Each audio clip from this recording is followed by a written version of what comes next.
Hello. So, we need to talk about boundaries and how you have to set them for yourself going forward. Much of the reason that you were involved in this abusive relationship for a long time is because the narcissist kept pushing your boundaries and you kept moving them and forgiving them for pushing your boundaries, and it was a cycle you got in. I don't want you to lose being a forgiving person.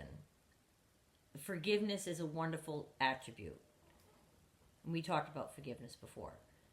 But I do want you to caution to whom you give that forgiveness and for what reasons.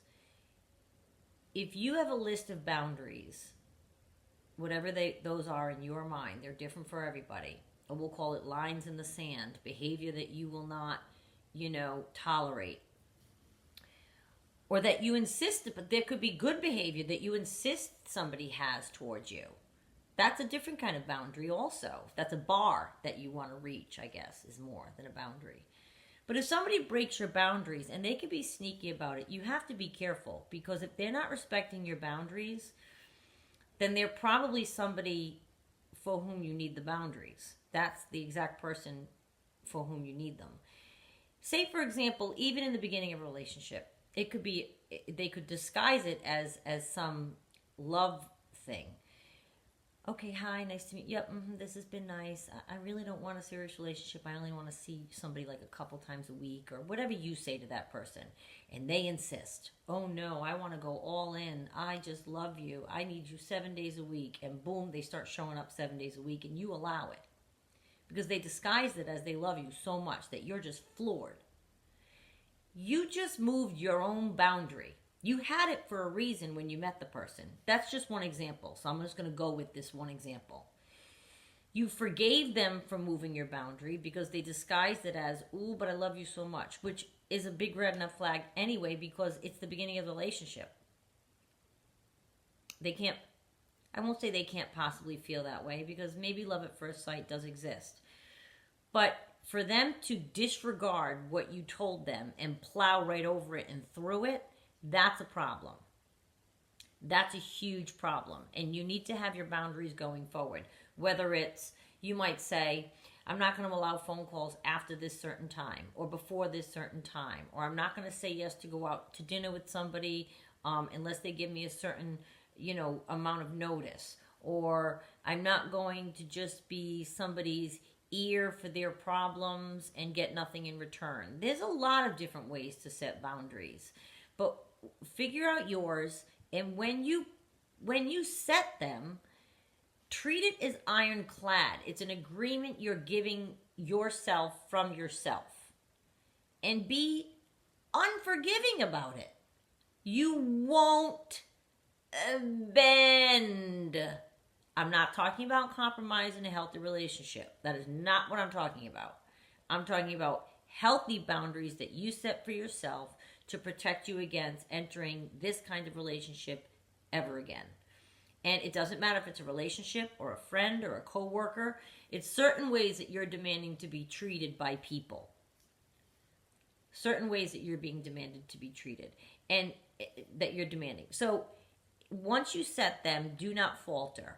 And if somebody passes one of them and you forgive it and you catch yourself, back it up. So what? Back it up. You know what? I allowed you to think that this was okay last week, but it isn't. And I'm afraid I'm going to have to take some time by myself to really think things through or whether or not. Now, you're saying, oh, but everything's perfect. That could shake things up. That could make him go away. That could make... Okay. Is that the worst thing? You have to ask yourself, is that the worst thing? If you're setting boundaries of self-respect and somebody's trying to plow through those, then that's disrespect. Certainly not respecting the things that you're telling them you need. That is plowing through your self-respect and disrespecting you. Blatantly in your face, they are doing it. So even if they disguise it as my example of the beginning of a relationship, somebody's coming over a lot, that's still pushing your boundaries. So I want you to respect what you feel should be in a relationship. And I want you to write it down. And I don't mean like, oh, he's cute, he's smart, he's funny. No, no, no. How you want to be treated. Be very specific on what you think, wow, that was wrong when he did this. That was wrong when he did that. I don't mean the act. Way before any of the acts, there were hints that were dropped. There were things that were wrong. You felt it, you knew it, you ignored it. No more ignoring. In order to do that, we need to manifest some kind of list that we can look to and be cognizant if that happens again. So make it ironclad. And if somebody breaks one of them, you say it right away. Excuse me, hi, I have a question. And you talk about it. Now, it may be somebody might say, oh my God, I didn't even realize I was doing that. I'm leaving room for human error. I am leaving room for human error. And you'll know by their reaction. If they're evasive and unapologetic and snub and glib and insipid and just, then they're probably a narcissist trying to break your boundaries, to break you down and put you in their control. So just really set them, really live by them. You deserve your own rules and regulations to treat you a certain way. My God, of course you do. Of course you do. We all do. We all do. And would you want think of a cousin or a friend or your daughter or your mother to be treated in the way that this person is doing? If the answer is no, then they're probably breaking a boundary that you should have set for yourself.